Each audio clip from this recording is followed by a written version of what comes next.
Sau 8 lần thất bại trong việc cứu rỗi tên phản diện, mình quyết định nhận nó làm con trai luôn. Đến lần thứ 9 thử cứu nó, thấy nó đang lao vào đánh nhau với đám côn đồ.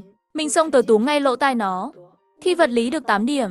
Làm mẹ tức muốn sống lại luôn á. Tên phản diện im lặng 2 giây, rồi lại tiếp tục lao vào đánh. Mẹ sống lại rồi hả? Tốt quá, giúp con đập tụi nó luôn nha. Nghe nó gọi mình là mẹ. Hệ thống ngơ ngác luôn. Ký chủ, nó thật sự tin cậu là mẹ nó luôn kìa. Mình thì tự hào lắm. Ba nó chẳng thương, mẹ thì chết sớm. Mình vừa hay dùng tình mẹ cảm hóa nó luôn. Mấy tên côn đồ đối diện thấy phó giao gọi mình là mẹ. Cả đám ngơ ngác luôn. Tên tóc vàng đầu đàn cả khịa. Phó giao, đây là mẹ mày hả? Con nhóc này nhìn còn nhỏ hơn mày nữa, có đúng không vậy? Phó giao tỉnh bơ khoác vai mình ngay. Con có mẹ là báu vật đó nha. Mày ganh tị hả? Nó còn làm nũng với mình nữa chứ. Mẹ ơi, thằng kia cướp đồ của con. Đập nó giùm con đi. Tên tóc vàng tức xì khỏi luôn. Cầm gậy thép lao tới đập mình. Thằng nhóc con về bú sữa mẹ đi nha. Nhưng mà cây gậy của nó bị mình dùng chổi ven đường chặn lại. Đây chính là chiêu đánh nhau mình học được. Từ lần thứ 8 cứu phó giao đó. Phó giao, giờ tốc độ ban đầu của con là 3 mét trên giây. Cây gậy thép nặng 2,3 kg. Tính thêm hệ số cản không khí nữa nha. Phó giao nghe xong đau đầu luôn. Mẹ ơi, con thi vật lý có 8 điểm thôi. Nói thẳng là đập nó đi được không? Con xem con kìa. Học hành chẳng ra gì. Đánh nhau cũng không xong luôn. Co chân trái xuống 2 tấc. Dùng 72% sức thôi nha. Phó giao nghe lời vung gậy đánh một phát. Tên tóc vàng ngã lăn ra đất luôn. Mấy tên côn đồ còn lại bắt đầu lùi bước. Phó giao thì đạp lên người tên tóc vàng. Sao? Con định chạy với đô của tao nữa hả? Tên tóc vàng vội xin tha, rồi trả lại nó một cái hộp gỗ đàn hương. Hệ thống bảo mình, hôm nay là sinh nhật ba nó đó. Cái hộp này là quà sinh nhật nó chuẩn bị. Đôi khuy măng xét vàng nó tự thiết kế. Mặt trên khắc bản đồ sao ngày ba nó ra đời. Lúc đó, một chiếc xe máy Bắc đen đỗ lại ở đầu ngõ. Một người đàn ông mặt lạnh bước ra. Đó chính là ba của Phó Giao, Phó Đình. Ông chẳng nói chẳng rằng, vung tay tát Phó Giao một cái. Phó Giao, bao giờ mày mới làm tao bớt lo đây? Đây là quà sinh nhật mày tặng tao hả? Đánh lộn à? Miệng Phó Giao rỉ máu luôn. Cái hộp cổ cũng rơi xuống vũng bùn. Nó cúi xuống định nhặt, nhưng bị Phó Đình túm lại ngay. Trả lại cho người ta đi. Giờ còn học cướp đồ hả? Là nó cướp của con trước. Cái đó là con làm để tặng.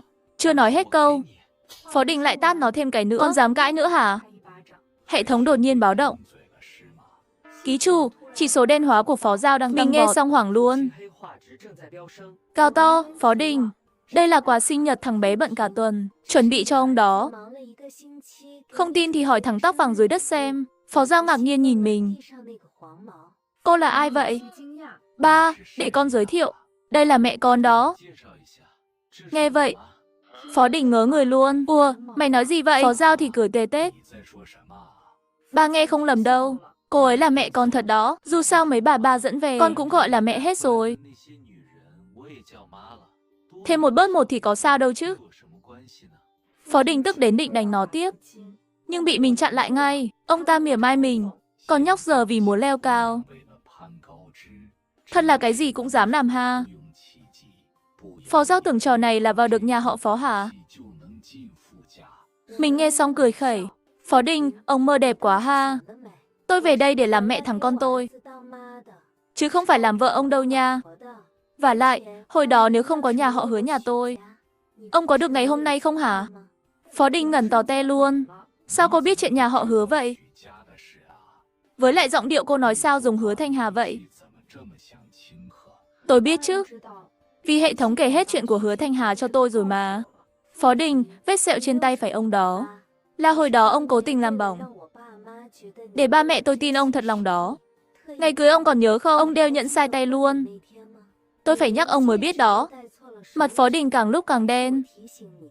Cô về đây để lật lại nợ cũ với tôi hả? Mình liếc ông ta một cái. Ông quan trọng vậy sao nổi? Câu này suýt làm Phó Đình nghẹn luôn. Thấy ông ta sững sờ. Phó Giao cười khoái chí luôn. Mình quay sang nhìn nó.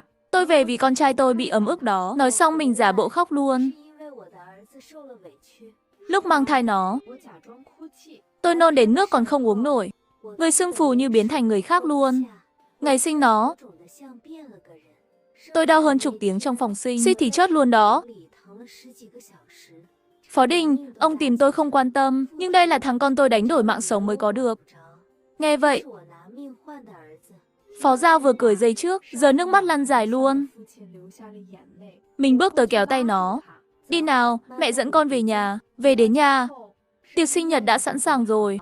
Phó Đình chắc áy náy trong lòng. Trên bàn ăn cứ gắp hải sản cho Phó Giao mãi. Nhưng Phó Giao chỉ cúi đầu ăn cơm trắng thôi. Mấy bà con bắt đầu xì xào. Anh họ của Phó Đình mắng nó. Tiểu Giao này, ba mày một mình nuôi mày bao năm không dễ đâu. Trẻ con phải biết ơn chứ. Cô hai cũng hùa theo. Chẳng có tí phép tắc gì. Đồ gắp cho cũng không ăn. Đúng là không biết dạy. Nhưng Phó Giao vẫn cúi đầu, như chẳng nghe thấy gì hết. Phó Đình chịu không nổi nữa. Phó Giao, đừng có được voi đòi tiên nha. Ba từ bao giờ cho con mặt mũi đâu mà. Phó Đình tức đến định đánh nó. Nhưng thấy mặt mình lạnh tanh thì lại rụt tay về luôn.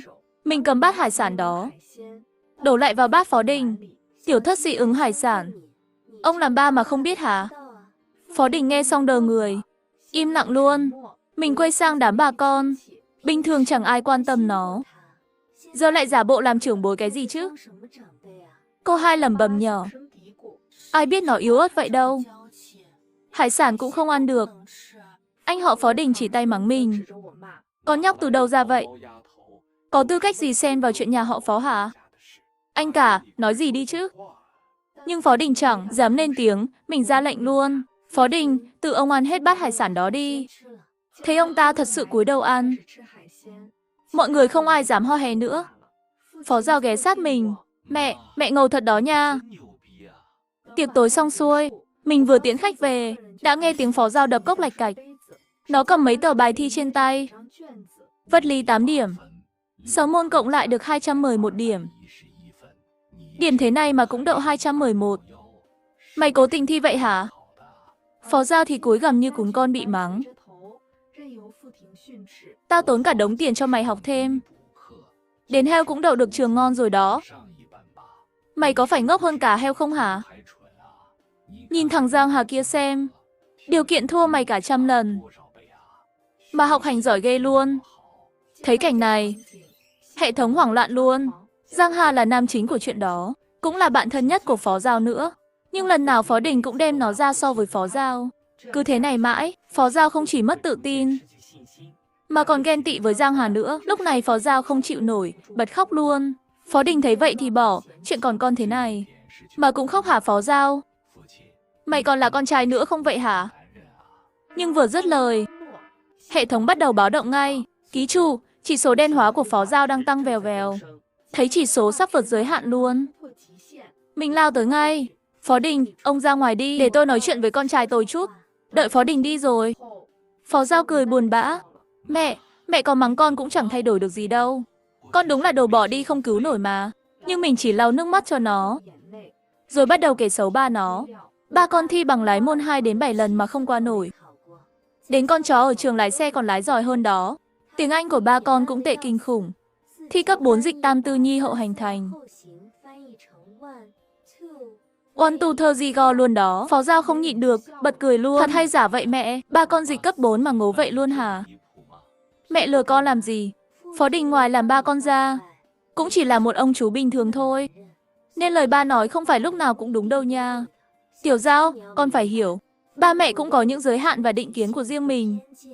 Vừa nãy ba con chỉ chút bực bội và lo lắng lên người con thôi đó. Con không phải đồ bỏ đi, con là báu vật của mẹ đó. Nhưng mẹ, thấy con thế này, mẹ không hối hận vì sinh ra con sao? Mình ngừng một chút, thấy thương nó quá. Thấy con thế này, mẹ đúng là có hơi hối hận thật. Hối hận vì không về bên con sớm hơn, để con phải buồn bã bao năm thế này. Nghe mình nói vậy, Phó Giao tựa vai mình. Mẹ, cảm ơn mẹ, chưa ai từng nói con là báu vật cả. Đến sáng hôm sau, Phó Giao thấy mình trong lớp thì giật mình. Mẹ, sao mẹ ở đây vậy? Mẹ giờ này, đúng là tuổi đi học mà. Học hành thì mới tiến bộ được chứ. Nói rồi mình liếc nhìn bữa sáng trên tay nó. Dì ở nhà bảo mẹ, con ngày nào cũng mang 2 phần sáng đó. Nó nghe xong hơi lúng túng. Không được hả mẹ? Con đang tuổi lớn mà. Mình búng nhẹ trán nó một cái. Đừng xạo mẹ, mang cho cô nhóc nào thì khai mau. Nó đỏ mặt luôn. Mẹ đừng nói bậy nha. Là cho thằng Giang Hà thôi, nhà nó nghèo chỉ ăn bánh bao. Con sợ nó đói chết mất. Mình hơi bất ngờ. Ba con cứ bảo con thua nó. Con không giận nó sao? Mẹ đánh giá thấp con quá rồi. Dù con có ngốc cỡ nào, cũng biết nó chẳng làm gì sai cả mà. Mình nghe xong mừng thầm luôn. Cảm giác con mình lớn thật rồi. Con trai mẹ giỏi quá ha. Nhưng đến khi hết giờ đọc sáng, Giang Hà vẫn chưa vào lớp. Mình thấy lạ lạ. Đột nhiên hệ thống hét lên. Hỏng rồi. Giang Hà hình như bị mấy tên côn đồ chặn ở phòng dụng cụ thể thao. Mình vội hỏi ngay. Côn đồ nào vậy? Thằng Tưởng Quyền lớp 5. Với thằng đàn em Khổng Văn của nó. Mình giật mình. Đây chẳng phải kẻ thù không đội trời chung của Phó Giao sao?